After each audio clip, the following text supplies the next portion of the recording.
Manchester, 1868. Gua masuk pabrik jam 5 pagi, sebelum matahari terbit, dan keluar jam 7 malam setelah matahari tenggelam. Gua belum pernah lihat cahaya matahari di hari kerja selama 2 tahun terakhir. Dan kata koran-koran itu, ini namanya kemajuan. Nama gua Emmett Shaw, operator mesin tenun nomor 7. Sebelum gua, ada orang lain di posisi itu. Gua nggak tahu namanya. Sebelum gua ceritain soal mesin, soal serikat, soal semua yang terjadi di 1868, gua mau lo bayangin satu hal dulu. Bayangkan lo masuk ke dalam ruangan sepanjang lapangan sepak bola dengan ratusan mesin tenun beroperasi serentak. Suaranya bukan bising biasa. Ini adalah suara yang memasuki tubuh lo rasain di tulang dada, di gigi, di belakang mata. Setelah beberapa tahun, lo berhenti mendengarnya sebagai suara. Itu cuma jadi udara yang lo hirup. Debu kapas melayang di seluruh ruangan seperti salju. Tipis, hampir tidak kelihatan, tapi selalu ada. Lo tarik nafas, itu masuk. Lo keluarin nafas, itu tetap di dalam. Ayah gua mati karena paru-paru yang pelan-pelan rusak setelah 20 tahun di ruangan seperti ini. Pabrik tidak pernah mengakui itu sebagai akibat kerja. Pabrik tidak pernah mengakui apapun sebagai akibat kerja. Ini Manchester, 1868. Dan untuk memahami kenapa gua ada di sini, kenapa ribuan orang seperti gua ada di sini, lo harus mundur sedikit. Kakek gua adalah petani di Derbyshire, bukan petani kaya. Petani biasa yang menggarap lahan komunal bersama warga desa lainnya. Lahan itu bukan milik siapa-siapa secara individual, tapi semua orang punya hak untuk menggunakannya, menggembalakan ternak, menanam sayuran, mengambil kayu bakar. Sistem itu berjalan selama berabad-abad. Kemudian, datang Enclosure Acts, undang-undang yang mengizinkan tuan tanah dan bangsawan untuk memagari lahan komunal, secara legal merampasnya dari petani yang sudah menggunakannya turun-temurun. Dalam beberapa dekada, jutaan orang kehilangan satu-satunya cara hidup yang mereka kenal. Tidak ada kompensasi, tidak ada alternatif yang disediakan, hanya satu pilihan, pergi ke kota dan cari kerja. Ayah gua lahir sudah tanpa tanah, gua lahir sudah di pabrik. Thomas, anak gua yang sekarang berumur 9 tahun, lahir sudah tahu bahwa hidupnya akan dihabiskan di tempat seperti ini.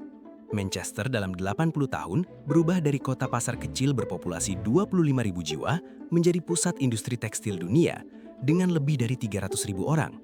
Semuanya disedot oleh pabrik-pabrik yang tumbuh di sepanjang Sungai Irwell. Frederick Engels, orang Jerman yang tinggal di sini di tahun 1840-an dan menuliskan apa yang dia lihatnya, menggambarkan distrik pekerja sebagai tempat di mana manusia didesain untuk tidak bertahan lama. Cukup lama untuk bekerja, tidak cukup lama untuk menuntut lebih. Angkanya bicara sendiri. Harapan hidup rata-rata pekerja pabrik di Manchester pada 1840-an, 28 tahun. Harapan hidup petani di pedesaan pada periode yang sama, 40 tahun. Kota kemajuan adalah kota yang membunuh penghuninya 12 tahun lebih cepat. Tapi siapa yang peduli soal angka ketika ada uang yang mengalir? Inggris punya kombinasi yang tidak dimiliki negara lain. Batu bara melimpah dekat permukaan, jaringan sungai sebagai jalur transportasi, sistem hukum yang melindungi hak paten, dan yang paling penting bagi pemilik pabrik, jutaan orang yang baru saja kehilangan tanahnya dan tidak punya pilihan selain bekerja dengan harga berapapun yang ditawarkan. Di dalam pabrik itu, jam kerja 14-16 jam adalah normal. Upah dibayar kadang bukan dengan uang, tapi dengan truck tokens, kupon yang hanya bisa ditukar di toko milik pabrik dengan harga yang sudah dinaikkan 20-30% dari harga pasar. Secara teknis, lo menerima upah. Secara praktis, lo tidak pernah bisa menabung, tidak pernah bisa berbelanja di tempat lain, dan selalu berakhir dengan sedikit sisa utang yang memastikan lo tidak bisa pindah kerja. Truck Act 1831 secara resmi melarang praktik ini. Tapi di banyak pabrik, termasuk yang ini, cara-cara informal untuk mengikat pekerja tetap berjalan. Dan anak-anak, lo perlu tahu soal anak-anak. Factory Act 1833 adalah undang-undang pertama yang serius membatasi kerja anak, melarang mempekerjakan anak di bawah 9 tahun di pabrik tekstil, membatasi anak 9-13 tahun bekerja maksimal 9 jam sehari. Waktu undang-undang itu lewat, banyak pemilik pabrik yang berkeberatan dengan argumen bahwa membatasi kerja anak adalah pelanggaran terhadap kebebasan ekonomi keluarga. Kebebasan ekonomi keluarga. Itu kalimat yang digunakan untuk mempertahankan hak mempekerjakan anak 8 tahun selama 12 jam di mesin yang bisa memutus jarinya. Sebelum regulasi itu, ada yang disebut climbing boys, anak-anak kecil yang dipekerjakan untuk membersihkan cerobong asap dari dalam. Tubuhnya dipilih karena kecil. Mereka didorong naik ke saluran sempit dengan cara dipukul atau dibakar telapak kakinya dari bawah agar bergerak lebih cepat. Banyak yang mati tercedak jelasu di dalam cerobong, atau terjatuh, atau mengembangkan kanker yang pertama kali diidentifikasi oleh Dr. Percival Pott pada 1775 sebagai penyakit akibat kerja pertama dalam sejarah medis modern. Inggris baru melarang praktik ini secara efektif lewat Undang-Undang 1875, hampir seabad setelah bahayanya dikenal dan didokumentasikan. Tepat di periode yang sama, ketika filsuf dan reformis sosial mulai mendefinisikan masa kecil sebagai fase yang harus dilindungi dan dididik, sistem industri mempekerjakan anak-anak dalam kondisi yang tidak manusiawi. Dua hal itu terjadi bersamaan di negara yang sama, tanpa ada yang merasa ada yang salah dengan itu.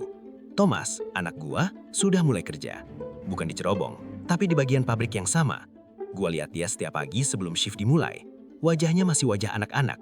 Tangannya sudah mulai ada bekas mesin. Gua nggak bisa melindungi dia. Itu adalah kenyataan terberat dalam hidup gua.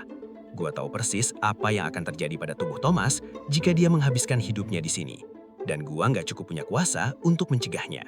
Kecerdasan gua nggak berguna di sini. Gua bisa mendiagnosis kerusakan mesin hanya dari suaranya. Tahu persis bagian mana yang akan rusak 2 hari ke depan.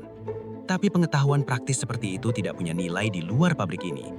Dan di dalam pabrik ini, nilainya hanya cukup untuk membuat mandor tidak memecat gua hari ini. Kemudian, di 1868, pabrik mendatangkan generasi mesin terbaru, lebih cepat, lebih efisien, dan membutuhkan lebih sedikit operator terampil. Dalam 1 bulan, beberapa rekan kerja gua, orang-orang yang sudah bertahun-tahun membangun keahlian mereka, dipecat. Digantikan dengan kombinasi mesin yang lebih canggih dan pekerja baru, perempuan dan anak-anak yang dibayar 1/4 dari upah laki-laki dewasa. Pabrik tidak peduli siapa yang mengoperasikan mesinnya, selama mesin itu berputar. Gua mulai menghitung, berapa lama sebelum mesin yang lebih baru bisa menggantikan posisi gua? Berapa lama sebelum keahlian yang gua bangun 20 tahun menjadi tidak relevan? Dan yang lebih penting, berapa lama sebelum Thomas juga jadi tidak relevan? Bukan karena dia tidak terampil, tapi karena ada yang lebih murah.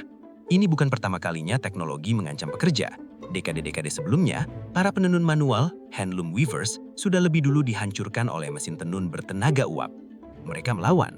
Gerakan Ludite di awal abad ini, pekerja yang menghancurkan mesin bukan karena bodoh atau anti maju, tapi karena mesin itu secara harfiah mengambil mata pencaharian mereka tanpa ada jaringan pengaman apapun.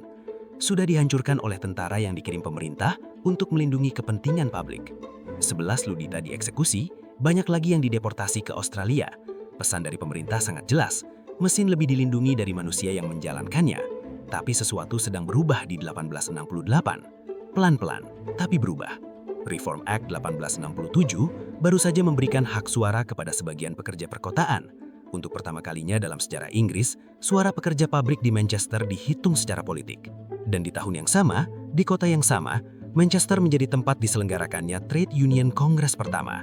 Pertemuan perwakilan serikat pekerja dari seluruh Inggris untuk berkoordinasi dan memperjuangkan pengakuan legal. Gua nggak hadir di kongres itu, bukan tempat gua. Tapi dampaknya sampai ke tempat gua, lewat percakapan-percakapan di pub dekat distrik Encoats setelah shift malam selesai. Gua mulai mendengarkan percakapan itu, bukan karena gua yakin bahwa serikat akan mengubah apapun. Gua terlalu banyak melihat untuk mudah yakin. Tapi karena untuk pertama kalinya gua mendengar orang-orang merumuskan dengan kata-kata apa yang selama ini gua rasakan sebagai kemarahan yang tidak punya bentuk. Kemarahan gua soal ayah gua yang mati tanpa pengakuan. Soal Thomas yang wajahnya masih wajah anak-anak, tangannya sudah mulai ada bekas mesin. Soal sistem yang dirancang untuk memastikan lo tidak pernah cukup untuk pergi. Satu malam, setelah shift panjang, gua duduk di sudut pub itu dan mendengarkan seorang pria, bukan pemimpin, bukan orator, hanya pekerja seperti gua, bicara soal 10 Hours Movement, tentang bagaimana selama 20 tahun lebih, pekerja dan reformis memperjuangkan pembatasan jam kerja menjadi maksimal 10 jam sehari. Tentang bagaimana pemilik pabrik berkali-kali berargumen bahwa membatasi jam kerja akan menghancurkan ekonomi, bahwa pekerja sendiri tidak menginginkannya, bahwa ini adalah pelanggaran terhadap kebebasan pasar. Tentang bagaimana, akhirnya setelah perjuangan panjang, 10 Hours Act 1847 berhasil lewat, dan ekonomi tidak hancur, dan pabrik-pabrik tetap berjalan, dan ternyata manusia bisa bekerja lebih efisien jika tidak dijalankan sampai mati. Ini bukan kemenangan heroik. Pemilik pabrik tidak tiba-tiba menjadi manusiawi. Sistem tidak berubah dalam semalam. Tapi ada sesuatu yang terjadi. Untuk pertama kalinya ada bukti bahwa tekanan kolektif bisa menghasilkan perubahan konkret. bahwa kemarahan yang terorganisir lebih berbahaya bagi sistem daripada kemarahan yang terpencar.